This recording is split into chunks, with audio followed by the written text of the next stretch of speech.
Mga kababayan, malinaw po nating narinig sa pambungad na pananalita ng kapatid na Edwil Sabala ang pinakalayunin ng malakihang pagkilos na ating sama-samang isinasagawa sa araw na ito. Nais nating katawanin ang nagkakaisang damdamin ng milyon-milyong Pilipino at isatinig ang kanilang pinag-isang mithiin para sa isang mapayapa at nagkakaisang Pilipinas. Kaugnay nito, binanggit din po ang ating kagustuhan na ipaalam sa mga opisyales ng ating pamahalaan ang ninanais at pinapangarap na maayos at epektibong paglilingkod at paglutas sa lumalalang kahirapan na pinalubhapan ng katiwalian at korupsyon, kalamidad, kriminalidad, bangayang pampolitika at iba pa. Kinikilala po nating lahat na nagkakatipon ngayon na sa pagkakaisa, kapayapaan at pagkakasundo lamang natin makakamit ang hinahangad na pagunlad at pagsulong ng ating bansa. Sa bahagi po naman ng kapatid na Romel Topacio, tinindigan ang pagtitipong ito ng Iglesia ni Cristo ay konkretong kahayagan ng suporta sa naunang pahayag ng Pangulong Bongbong Marcos na hindi sasang-ayon sa isinusulong na impeachment laban kay Vice President Sara Duterte. Kinatigan din po ng Iglesia ni Cristo ang posisyon ng Pangulo na ang impeachment ay hindi makapagdudulot ng kabutihan sa buhay ng kahit isang Pilipino. Hindi lamang ito pag-aksaya sa oras ng pamahalaan kundi makakahadlang din sa pagre-resolba sa marami at pangunahing problema ng bansa. Mataas na presyo ng bilihin, mababang kalidad ng edukasyon, infrastruktura, serbisyong pangmedikal, kriminalidad, seguridad at iba pa. Higit sa lahat, ang pagsusulong ng impeachment ay mauuwi lamang sa pagtatalo-talo at papagkakampi-kampi, hindi lamang ng mga mamamayan, kundi pati na rin ng mga opisyalis ng gobyerno. Ipinaalala rin na kapag nagtatalo-talo ang mga nasa pamahalaan, apektado ang taong bayan, at kapag magulo ang bansa, ang mga tao ang kawawa.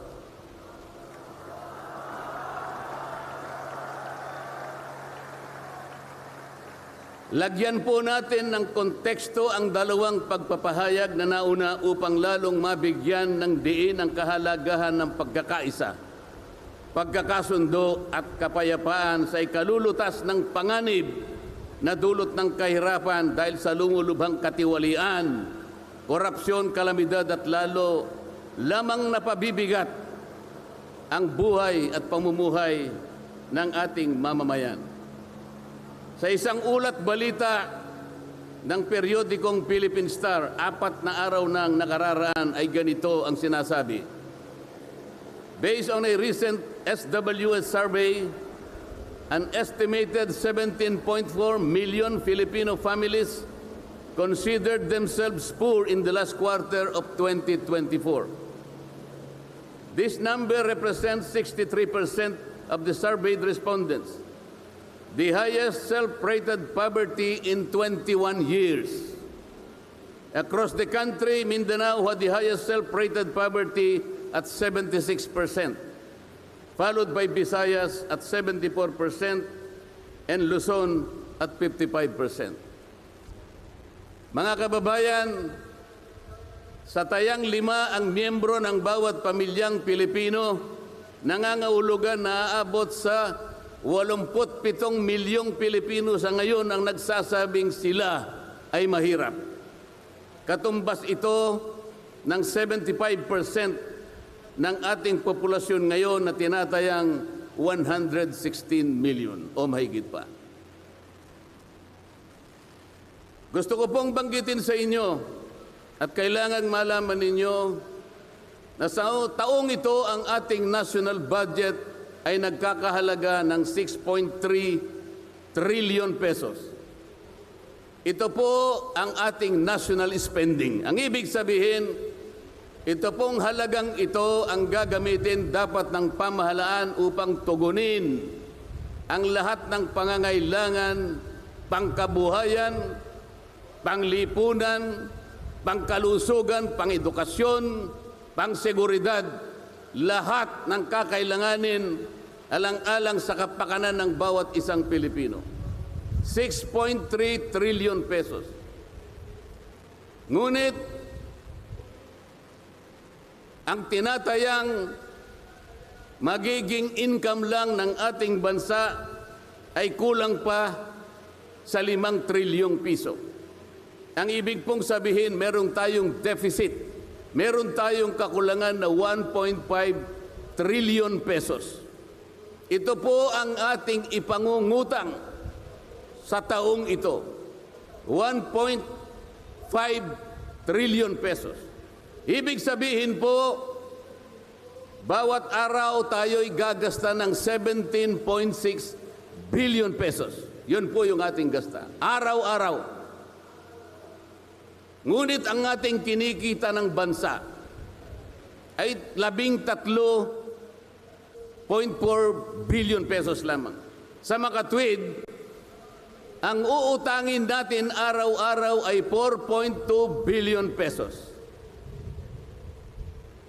Katumbas ng 175 million pesos bawat oras. Napakabigat po na hinaharap na hamon at problema ng ating bansa. Hindi po biro-biro ito. Ito po ay pananagutan po ng ating mga opisyales. Hindi po pwedeng talikuran ito. Ganito na po kalala ang problemang pang-ekonomiya ng ating bansa. Ngunit, hindi po yata ganito ang naging direksyon, sapagkat sa halip na po unahin ang mga binanggit nating malalaking problema na kinakaharap ng ating bansa, ang inuna po ay mga bagay na mauuwi lamang sa pagkakampi-kampi at pagkakabahagi ng ating bansa. Bakit po? Nagtatagpo ng Quadcom.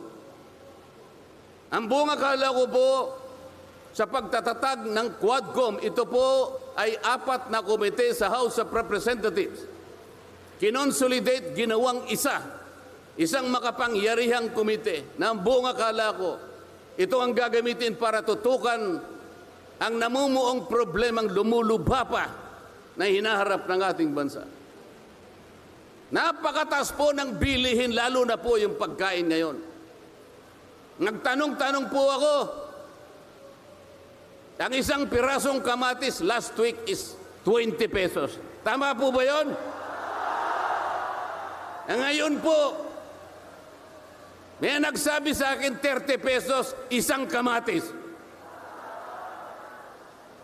Ang 1 kilong kamatis, 400 pesos. Tama po ba yun? Ang 1 piraso ng siling pangsigang ay 10 piso. Yun po yung sinabi sa akin. Tama po yun? 600 pesos per kilo. Yun pong bell pepper. 2 kulay po yata yung bell pepper. Isang berde, isang pula. 45 pesos ang 1 piraso. 1,000 pesos ang 1 kilo. Bakit hindi po ito yung unang harapin natin? Napakalala po ng presyo ng kuryente sa ating bansa.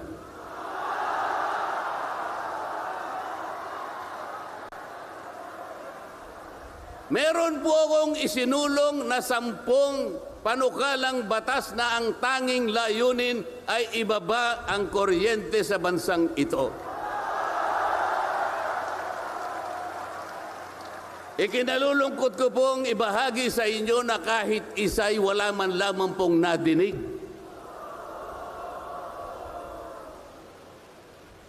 Ano po yung dininig pinatawag ang dating Pangulong Duterte, pinatawag ng Quadcom.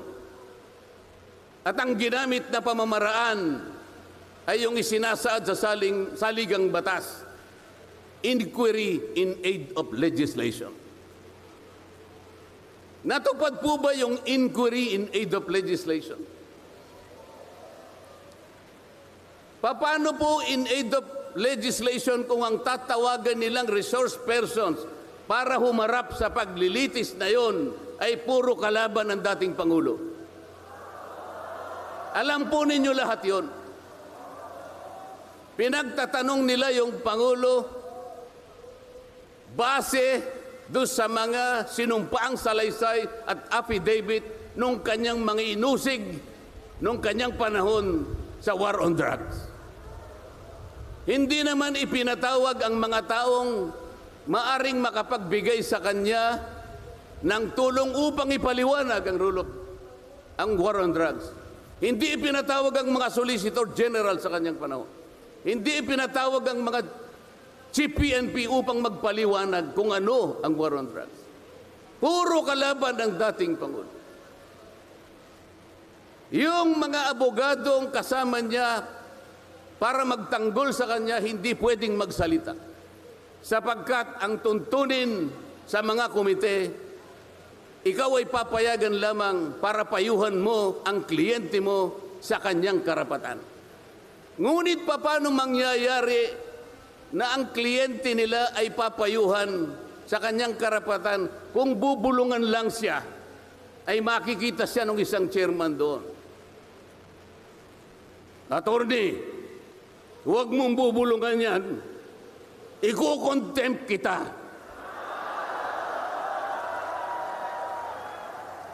Nasaan na po yung sinabi sa saligang batas na lahat ng inuusig ay meron siyang karapatan sa abogado? The right to counsel. Wala na po. The right to confront your accusers. Wala po mga accuser doon. Ang ginagamit ko ay mga sinumpaang salaysay, hindi man lang i-authenticate, ipinalagay na totoo lahat ang nakasaad ng mga aligasyon.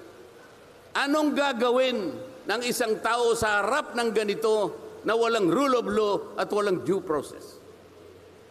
Ito po ang pinag-umpisahan ng kaguluhan at pagkakahati-hati. Sa kagustuhan po nila na mausig ang dating Pangulo, ayaw po nilang pumunta sa korte, ayaw nilang pumunta sa piskal. Ano po ba ang sinasabi ng mga desisyon ng Korte Suprema? Kapag ka napatunayan nyo ang isang tao ay maaring nakagawa ng kahit anong paglabag sa lahat ng batas, anumang batas, dalhin ninyo sa piskalya, dalhin ninyo sa korte. Yun ang tamang paraan. That is the rule of law. Ngunit bakit kayong Quadcom ang gumagawa nito? Ang Quadcom ay hindi piskal. Ang Quadcom ay hindi korte. Nagkukunwa lang na korte. Yung mga chairman ng 4 na komite doon, wala ni isang abogado. Pero naalala ko yung isa doon, kamukha ni Attorney Agaton.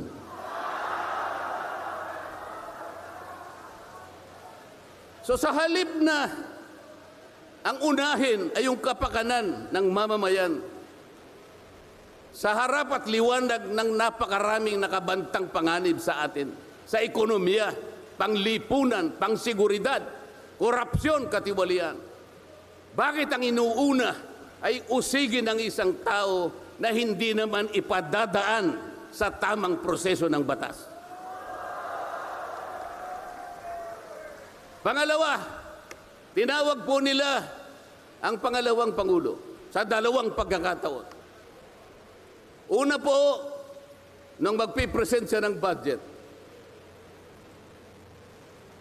Ang pinipresent po niyang budget ay budget for 2025. Akalain po ninyo ang gusto nilang tanungin ay yung pagkakagasta ng kanyang budget noong 2022 and 2023. Saan ka naman nakakita ng ganong klaseng direksyon? 2025 ang dapat pag-usapan, ang kanilang pilit na itinatanong ay paggamit o paggasta niya noong 2022 at 2023. Ang sabi po ng Vice President, siguro nainis na rin, I forgo my opportunity to defend this 2025 budget and I leave it to the discretion of the House of Representatives as presented. Oh, ayaw pa nilang tanggapin. Nang ibig sabihin, ayaw ko nang idepensa sa inyo. Bahala na kayo. Kung anong gusto nyong ibigay sa akin, bahala na kayo. Ano pong ginawa nila? Hindi. Kinakailangang masagutin mo lahat ito. Walang exempted dito. Kahit anong ahensya, kailangan namin tama po yung lahat po ng paggasta ng pera ng bayan ay kailangan pong suriin. Totoo po yun. Ngunit meron pong pagkakataon at panahon sa paggawa nito. Hindi po sa panahon ng pipresenta ng budget. So ang ginawa po nila, tinawag uli ang pangalawang Pangulo sa isang pagdinig sa isang komite na kung tawagin ay Committee on Good Government. Alam po ninyo yung pagsisimula nila para magkaroon ng katwiran na masabi na ang Vice President? Kinasangkapan nila yung isa sa amin, isang representative sa Maynila, tumindig at nag-privilege speech. Yung subject matter po ng kanyang privilege speech ay kaugnay po ng budget na pinagtatalunan na po sa plenaryo at sa committee. Sa tuntunin po ng House of Representatives, no one should avail of the privilege hour if the subject matter is related to a pending bill. Nandun na po yung bill sa baba, pinagsalita pa po yung isa. Nung banggitin ko po ito, nire-raise ko po, sabi ko, wala pong katwiran ito. Kailangan po tindigan ninyo, sundin ninyo ang ating tuntunin. Kapag hindi tayo sumunod sa ating tuntunin, sinong maniniwala sa atin na tayo may karapatang gumawa ng batas para sa ikabubuti ng ating bansa?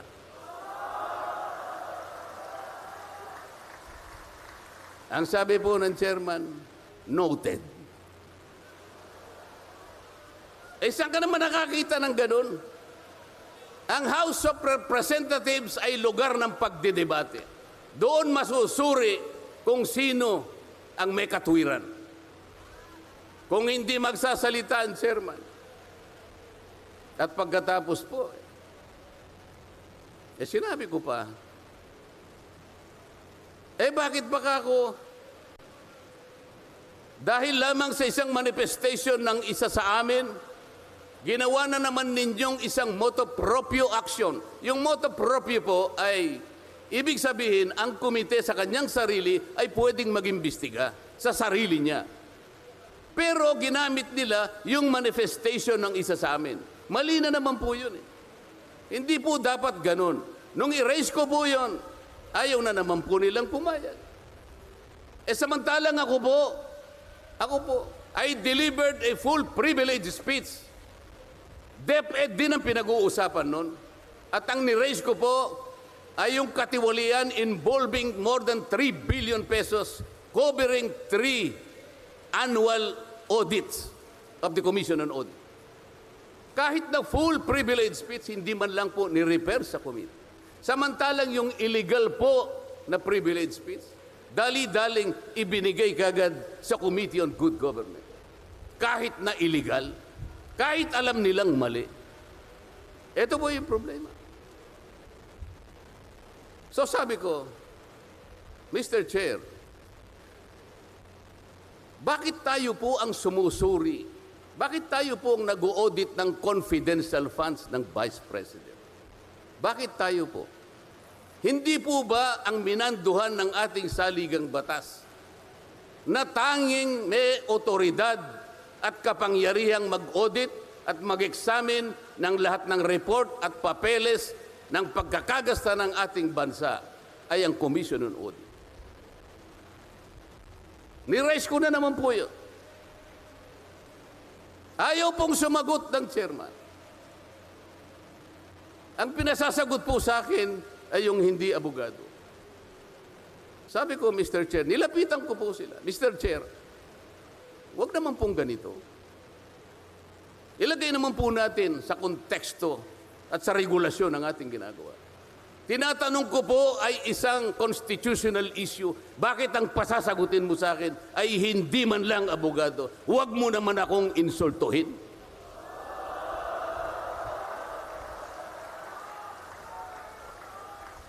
Doon sa puntong yun, alam po ninyo, pati yung kinakain kong hopya, pinagtripan nila.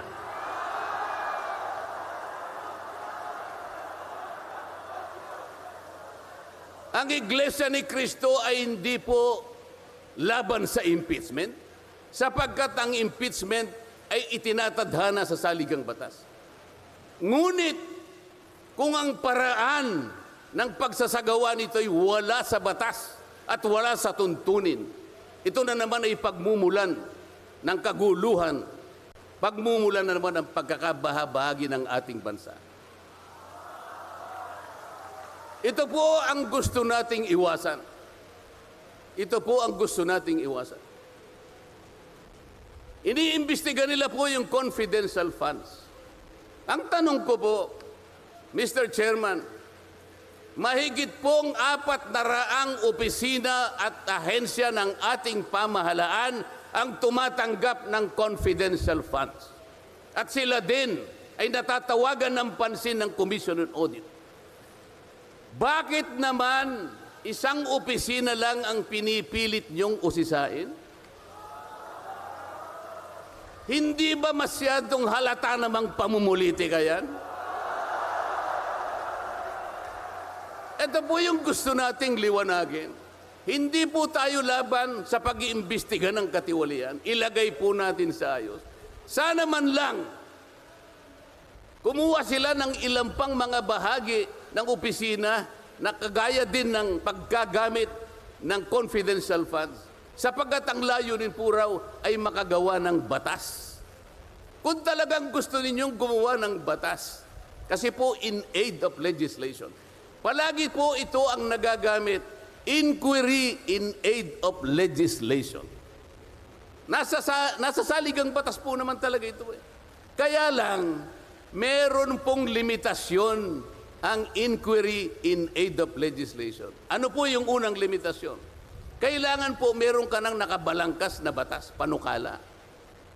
Hindi mo lang makumple-kumpleto sapagkat nag-aatubili ka, baka merong impact ito sa ibang sektor. Kaya tatawag ka ng mga tao na makatutulong sa'yo para sa ganun makumpleto mo ang iniisip mong panukalang batas. Pagka ganun, alam niya kung sinong tatawagin niya. At alam niya rin kung anong itatanong niya.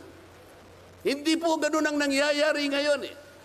Dahil nga wala na pong rule of law, basta na lang sila tatawag ng kahit sino sapagkat hindi naman po talaga ang layunin ay gumawa ng batas kung hindi usigin ang taong gusto nilang usigin. Ito po ang nangyayari ngayon. Kaya nga po, dahil sa kagustuhan nila na talagang usigin ng ICC ang Pangulong Duterte, alam po ninyo, yun lang ang tanging layunin. Sa 13 pagdinig ng Quadcom, 13, nakapaggawa lang sila ng isang batas na kahit siguro po high school graduate pagtatawanan niya yung kanilang panukalang batas. Bakit po? Yung definition na definition lamang po ng extrajudicial killing ay talaga pong matatawa ka na. Tayo ko na pong babain yun. Ibig sabihin, ang layunin talaga ay hindi in aid of legislation, kung hindi in aid of prosecution, in aid of persecution.